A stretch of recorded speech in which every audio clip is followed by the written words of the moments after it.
Good afternoon or good morning, good evening, whenever you are watching this video, and welcome to another YouTube video. Today I am officially so excited to tell you guys that I survived my first Hyrox literally last week on Friday in Barcelona, and I am so excited to be bringing you a debrief of the whole thing, how I found it, will I be doing more. This is such a highly requested video, so many of you have been asking me to chat a little bit more about it, so you can A, find out what it's all about, and B, I suppose get my opinion on how I found the whole experience. So I am so excited to be running you through everything. And if you are new here, my name is Georgia. I'm a women's online health and fitness coach, and I help women step into their ultimate confidence across all areas of their lives. And if you're not new here, you're an OG. Thank you so much. As I just mentioned, I competed in my first ever Hyrox on Friday in Barcelona. The reason why I competed in Barcelona, a lot of people were asking me why. First of all, it's actually quite hard to get tickets for a Hyrox, and that was just the nearest one that was like a suitable amount of time for me to still train for it, but without having to wait like literally a whole 6 months to be able to actually compete. So went with that one. Plus I love Spain, and I've never been to Barcelona before, so the way I see it is an excuse for another holiday, which is never a bad thing. I also opted for mixed doubles. So for those of you who don't know, if you do doubles, which is like a pair, you can either do men's doubles, women's doubles, or mixed doubles. And I did my Hyrox with my partner, so that made us a mixed doubles pair. So before I get into, I guess, my experience of Hyrox, a little bit more about actually what it entails. So collectively, it is an 8K race, but that 8 kilometers is split up into 1 kilometer intervals. So basically you run 1 kilometer, you do a station, you run another kilometer, and you do another station, and so on and so forth. Your stations are also quite varied. So in no particular order, you have got ski erg and rower. You do 1,000 meters of each of those, regardless of which type of like doubles or whether you're doing a solo. You also have a farmer's carry. Weight is going to vary depending on whether you're mixed doubles, women's or men's. You have walking lunges, again weight varies. Burpee broad jumps, which is pretty much the same across the board. Sled push, sled pull, same distance but different weights depending on what you're entered in. And also wobbles, again, repetitions and weight does vary as per what you've entered for. I think that's everything. I don't think I've missed anything out. 2 sled, 2 erg, burpees, lunges, farmer's carry, wobble. Yeah, that's everything. So that's not the order that they're in, that's just the order that my brain remembered them in. So you're doing 1 kilometer run, and then you're doing a station, and then you're doing another kilometer run, and then a station. And the cool thing about the doubles is actually, yes, you do the runs together, but the stations are basically let you tap in and out as per what works for you. And in a minute, I'll talk a little bit more about how Tom and I split our stations. Definitely not the most tactical approach, but we got it done. So I suppose that's a nice thing about doing doubles. It does seem a little bit more inviting for your first Hyrox, but equally I know so many people who go into their first Hyrox and do it as a solo race. The only difference is obviously you're still doing all the runs and you're just doing all of the stations on your own as well. If you have watched my YouTube videos before, or you follow me on Instagram, you will know that I did quite a lot of training for this Hyrox. I ran a half marathon back in February, and I was doing a small amount of Hyrox related training in the build up to that, but still focusing obviously on my half and strength training to support that. But since the end of February, I have been training a lot harder for this Hyrox, and my training has been very much specifically around the areas that I am weaker on and making sure that they were as strong as possible going into this first race. My boyfriend, on the other hand, did absolutely zero training. So off the bat, I was definitely concerned about how he would fare. More so from an organisation perspective, because Hyrox actually has quite a lot of rules, and there are a lot of reasons why you can get time penalties, which I really wanted to avoid. I still had every faith in Tom. He is one of those really irritating people. He probably won't watch this, but I would tell him this anyway. And I say this to him all the time. He plays a load of sport. He's always in the gym. He's one of these people who's just really irritatingly fit and good at most things. So I wasn't concerned about him and his ability to complete the race, but more so just making sure that we did the right things at the right time, and all that kind of thing. I also knew that Tom naturally can run a lot faster than me, so the runs from him would probably be more of a recovery time, and I knew that there were some stations that I probably would need a little bit more of his help with, and obviously I knew where my strengths lied and where my weaknesses lied, but I didn't know this for him, so that did leave a little bit of the unknown. So fast forward to Barcelona, we flew out on Wednesday last week and we competed on the Friday afternoon. So whilst we were in Barcelona, I did brief Tom as much as I could on what he would need to do and everything like that, because even like for doubles, there's specific places that you need to stand, there's a certain amount of laps that you need to run off the track depending on like the venue that you're at. There's certain ways that you need to run like in certain bits and out other bits. So just little things like that.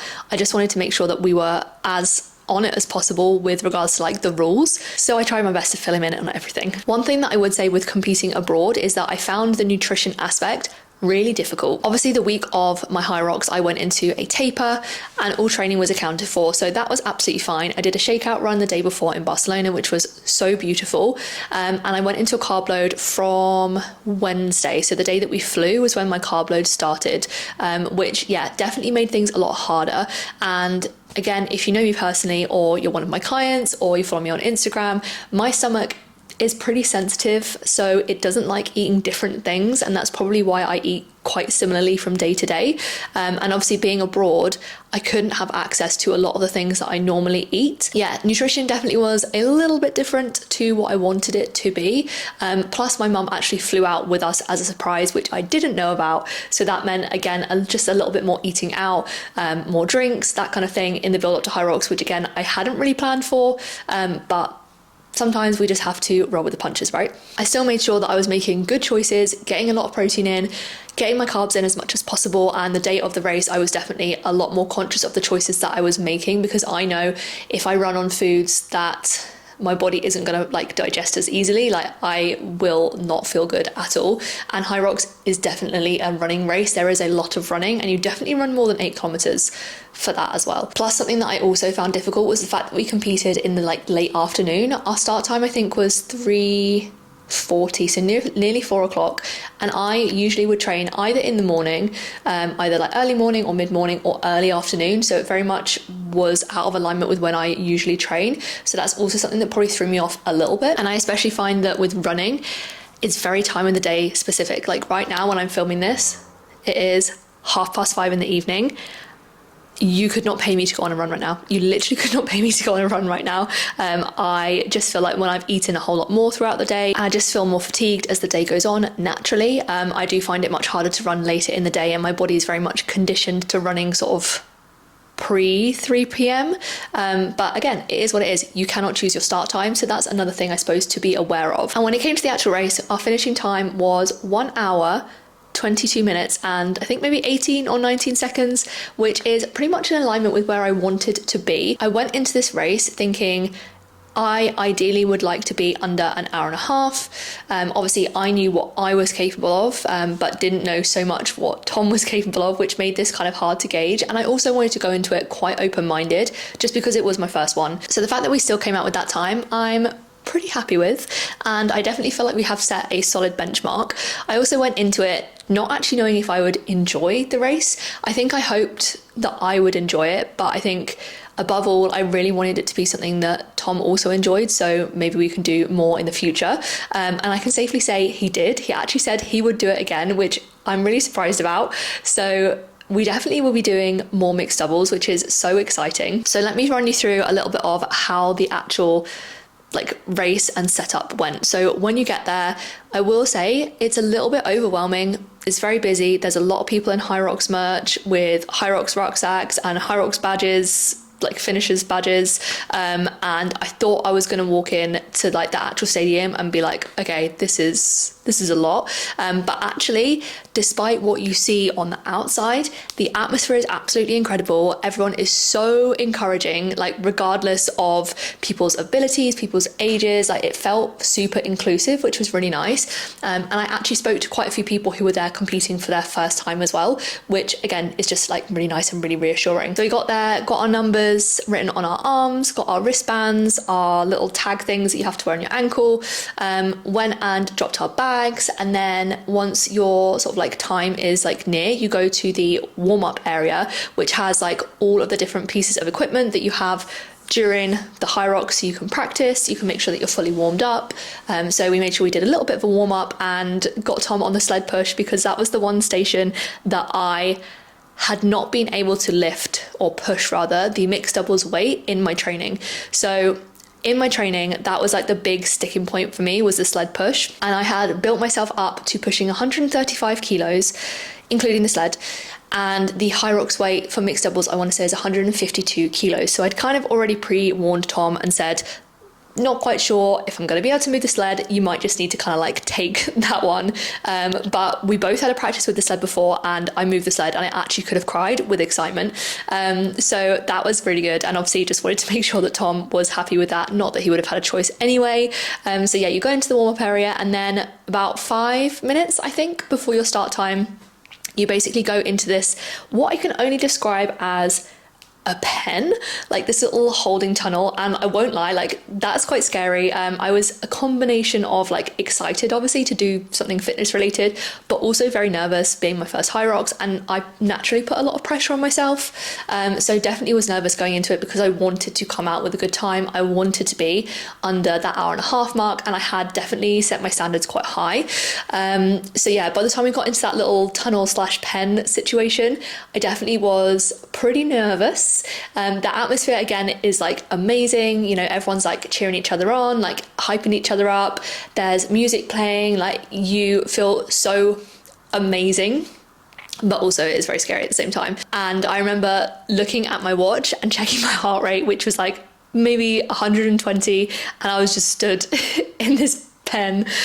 So yeah, it definitely is nerve-wracking, but really cool at the same time. And then they count you down, and then you set off basically, and then you're into the race. And obviously because I did the doubles, I was like then with Tom.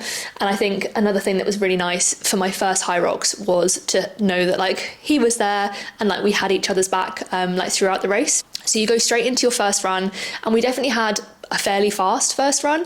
I wanted to be around 5 minutes per kilometre, roughly.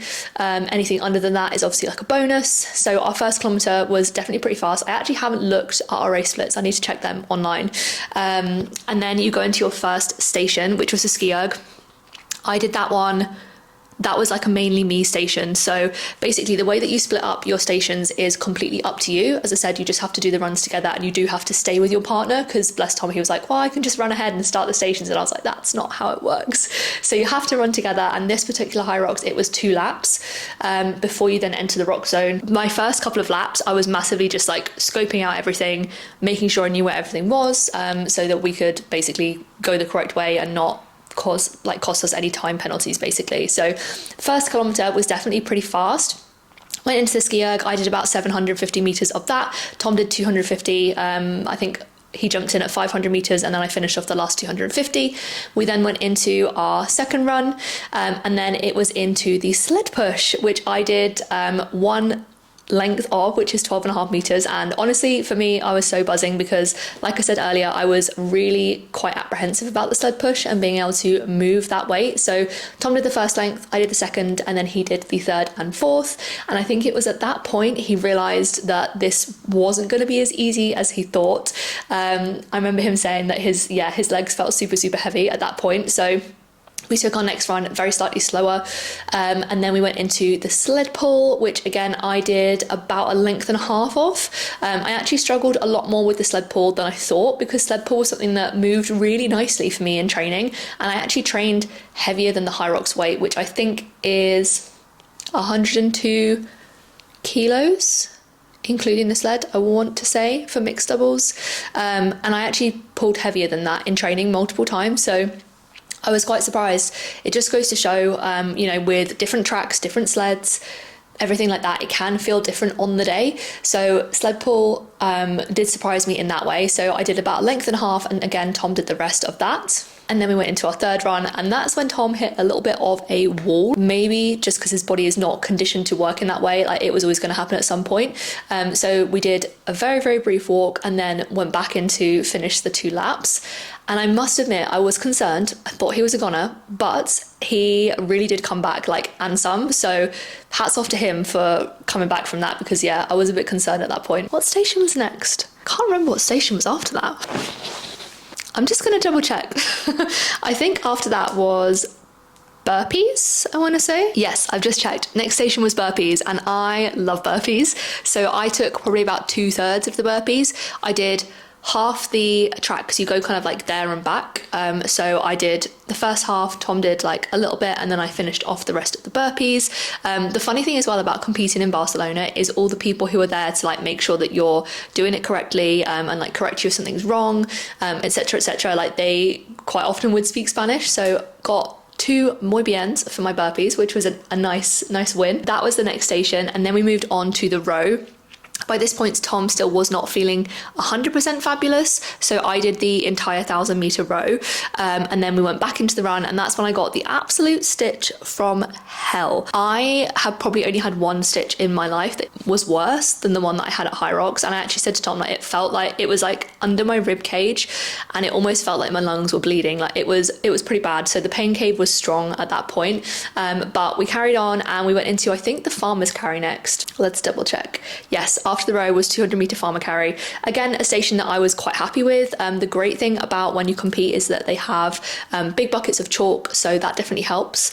But Tom actually did the entire farmer's carry and probably moved much faster than I would have anyway, so that would have saved us a little bit of time. And then we went back into the next run, and by this point it was such a nice feeling because we knew that we were getting obviously closer and closer to the end, and we were well over the halfway. So after that was walking lunges. This one is 20 kilos, and again, a station that I'm fairly comfortable with, but Tom can just move much faster than I can. When I lunge, just for my balance, I will like lunge, step together, whereas Tom would lunge, if that makes sense. So he probably did about 2/3 of that, and I probably did 1/3 somewhere in the middle. And then I remember so vividly going into those last 2 laps to then go into our wall balls, and I had a real tough time with wall balls in training. So again, if you know me personally, like the standing joke between my close friends and family is that I can't throw and I can't catch, which despite coming from a dance background, doesn't really make sense. Plus, if you have sweaty hands, the ball then slips out of your hand, so it just makes life so much harder. And there's been multiple times in the gym where I've been like hit in the face by the wall ball. It's like just slipped straight through my hands. I've dropped it. So I was a bit apprehensive, and obviously like by this point, like you are very tired. And by this point, Tom had definitely got his energy back. I'm not quite sure where from. So he was like running and like pushing me to run faster. But obviously for me being the like slower runner out of the two of us, it means that I then go into the stations like so much more fatigued. So we still maintained definitely a good pace towards the end, but it definitely felt much harder for me to like keep pushing those runs. And I remember saying to Tom, I'm really scared for the wall balls. And also I've done so many sets of wall balls by this point throughout this training, and like there have been so many sets where like my whole body would be like shaking, like just crazy hard, and obviously trained with heavier weights than the Hyrox weight, which is 6 kilos. So obviously that's to make it easier when you do the race. So we got to the wall balls, and I'd said to Tom, I really would like to finish the wall balls. So I went straight in because again, Tom had not done any wall balls. So I was like, I'll go first, I'll show you what to do, and then we'll go from there. So I did 25, and then Tom swapped, did 25. Then I went back in and did 20. Well, I thought I'd done 20, but I miscounted, or I must have maybe had a no rep somewhere in between that. So for the wall balls, you have to hit a target, and if you don't hit the target, your rep doesn't count basically. And if your squat isn't below parallel, your rep doesn't count. So there's a couple of like rules around those. Again, I just wanted to make sure that we weren't costing ourselves any time penalties and we were minimizing our no reps. I ended up with 19. Then Tom did the next, what must have been 21, and I did the final 10. And then literally from there, you run up the hill and that is you done. So a little bit of a rundown of the race and also how we found it. Honestly, so much fun. So much fun. And I think I've probably said this on videos before, and I know I've said it on my Instagram as well. I found the process of training for Hyrox so much fun, and I feel like it's just lit another fire inside of me. A, to have a really specific performance-based goal, but B, to just mix up the way that I have been training. Weight training is something that's still so close to my heart, and I still do to this day. But having the different style of Hyrox workouts, I've just found so much fun. And so I knew deep down that I was going to enjoy the Hyrox. I enjoy doing something that is challenging, and this is most definitely very challenging. I think I definitely found it much harder than my half marathon, just because your heart rate is so much higher. Mind you, I spent basically my entire half marathon in zone 5 as well. Like, my heart rate just loves to chill in zone 5. I'm not quite sure why. And I think the biggest one for me was like actually being able to push the sled, and feeling really proud of that, and doing a good amount of the stations. Like, I think doing mixed doubles, it's so easy to lean on your partner. And I think to a certain extent, it's important to lean into each other's strengths. So for example, like I said, with the farmer's carry, like I knew that Tom would find that really easy in comparison to how I would find it, and he would move much faster. So rather than having to waste time with him putting the kettlebells down, me then picking them up and carrying on, he may as well just continue with the momentum he has. Equally, I don't mind the rower, I don't mind the ski erg, so I'm happy to do more of those. So he had more energy for things like the lunges or the sled push, the sled pull. So you kind of like pick up each other's slack. And I definitely think, again, with more training and with more training together, we would probably be able to work a lot more closely to our own strengths and weaknesses. So definitely the only way is up from here, and I 1000% would recommend doing a Hyrox. As I said earlier, the atmosphere is just insane. It's so supportive, it's so much fun, and I think it's just really cool to have something to work towards and something to challenge yourself with. So if this is the first thing you're hearing about Hyrox, hopefully I have converted you, and if it's not, hopefully it's been helpful to hear a little bit of like an insider's take on what it's like to go through the process, and come out the other side in one piece. I thought I would be a lot more sore afterwards, but I actually woke up the next day and went for just a cheeky 3k run to sort of like shake my legs out, and felt really good. And I felt really good ever since. I'm back training this week, and I actually have some changes coming up with my training very soon, and I will fill you guys in once they happen, because that's not coming into play till next week. So I'm in a little bit of like an in-betweeny week this week, just taking it a little bit more steady. Still doing my weight training. I had a Hyrox session today, and then tomorrow I think I'm going to do a run, and then I'll do another Hyrox and another weight session, and maybe another run at the weekend. Who knows? So yeah, just taking it a little bit more flexible this week and allow myself plenty of time to recover, and then it's time to, I guess, look at when I'm going to do the next one. I definitely will also do a women's doubles with my best friend, and I must admit, going in at the deep end and doing mixed doubles for the first one has filled me with, I guess, a little bit of confidence, because the weights are heavier. So the weights in the mixed doubles, as I mentioned earlier, being heavier, are actually the equivalent to the women's pro weights. So if we did women's doubles, the weights will be lighter. So actually that's quite a nice thought. It's quite a comforting thought, and obviously I will definitely do another mixed doubles with Tom at some point as well. So definitely keep your eyes peeled for that. And if you are someone who is interested in working towards a Hyrox, my applications for one-to-one coaching are currently open. I'm going to put the link down below so you can fill that out, and if we are a good fit to work together, I will make sure that I drop you a message. I hope you guys found this debrief interesting. As I said, it's been one that has been quite highly requested. Thank you so much for watching if you did get this far, and I will see you in the next video.